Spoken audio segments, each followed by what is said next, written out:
This great old Anglican church on London's West End has been a battleground between those who think it should remain a place of worship and the Church of England, which has wanted to sell it so it could be made into a wellness center where ladies get facials and have their legs waxed.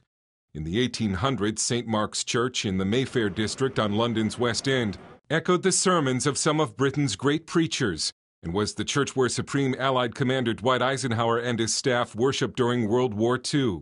But it was abandoned in the 1970s and left to crumble for 2 decades before ministers Rod and Julie Anderson discovered it as they walked down the street. And basically we had a prayer meeting 17 years ago, walked out on the street, and I said, what's the matter with that building? Why can't we have church there? Got the doors opened and walked inside of this beautiful, beautiful church to find all the pews pushed to the side and literally about 2 inches worth of pigeon droppings everywhere in this entire church. And through a series of amazing events, God opened up the door all those years ago.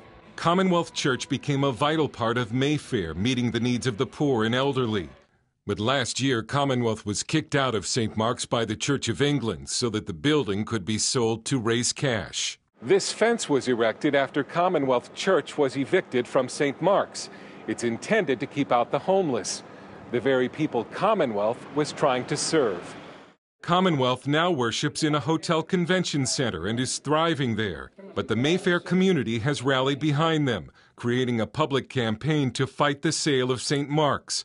Kirk Mitchell, who told us he's not a Christian, heads the effort. For 14 years, the Commonwealth Christian Fellowship have been interacting with our local community in ways of practical assistance, in ways of spiritual assistance, in ways of friendship.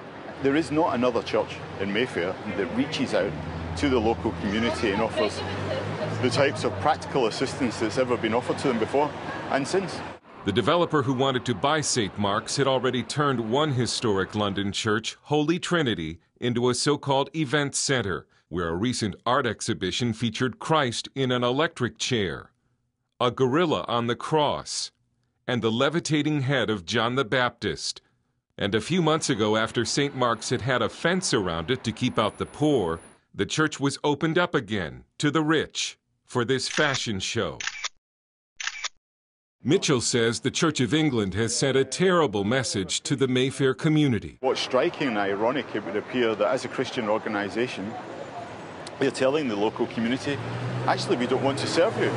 Go and find another church, or even another faith if we take the extreme view. Rod Anderson says the Church of England continues to sell off buildings to developers at a time when many British congregations need a building in which to worship.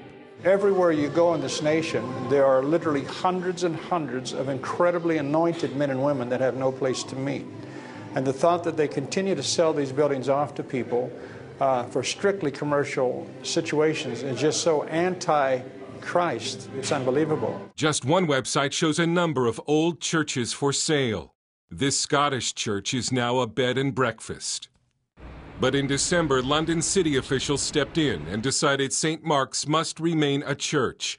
It may not be returned to Commonwealth, but the Andersons say the important thing is that St. Mark's remains a place of worship.